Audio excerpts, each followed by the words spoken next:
Alors, voici maintenant la correction de l'exercice 7 du cours de mathématiques d'enseignement scientifique des terminales G7, le 2.3.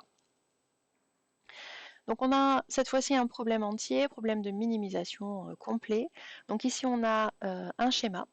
On nous dit que dans cet exercice, les pertes par effet Joule sont supposées égales à 6% des puissances impliquées, les puissances utiles. Première question, modéliser le réseau électrique simplifié ci-dessus par un graphe orienté.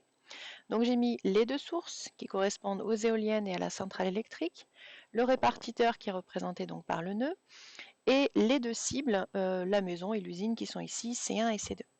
J'ai reporté les intensités I1 et I2 qu'on ne connaît pas, les résistances R1 et R2 qu'on connaît, les intensités I3 et I4 qu'on ne connaît pas et les deux résistances R3 et R4 que l'on connaît.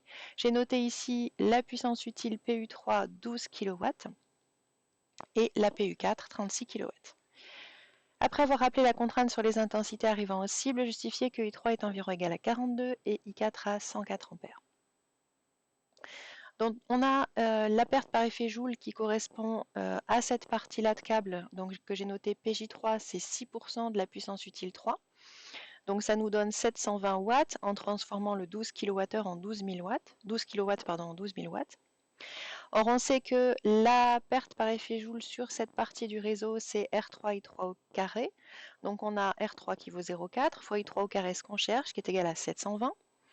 I3 au carré, c'est donc 720 sur 0,4, 1800. Et I3, c'est la racine de 1800 qui vaut environ 42 ampères. J'ai fait, je ne vais pas vous lire le détail, la même chose avec PJ4 pour trouver I4 qui vaut environ 104 ampères. Troisième question, à partir de la contrainte sur les intensités au nœud intermédiaire, montrer que I1 plus I2 égale 146 ampères.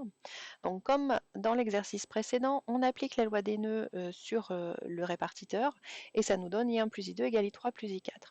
I3 et I4, on vient de les estimer, 42 et 104, je fais la somme des deux, ça me donne bien 146 ampères.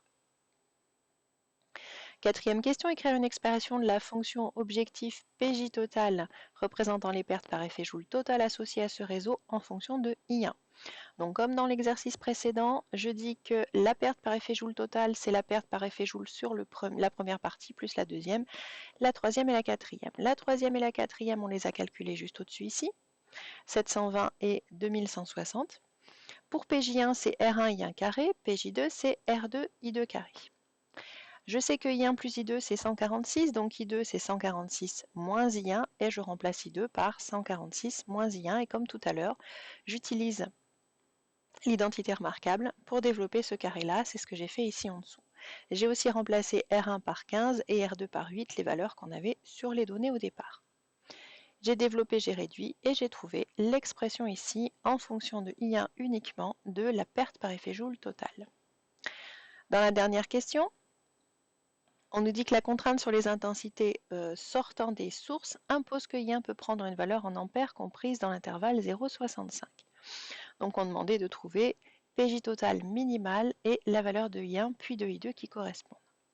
Donc j'ai encore une fois rentré cette fonction sur la calculatrice, je l'ai représentée et j'ai utilisé la fonction minimum de ma calculatrice pour trouver que la valeur de I1 où on a le minimum pour PJ total c'est environ 51 ampères. Pour calculer I2, j'ai fait 146 moins 51, 95 ampères.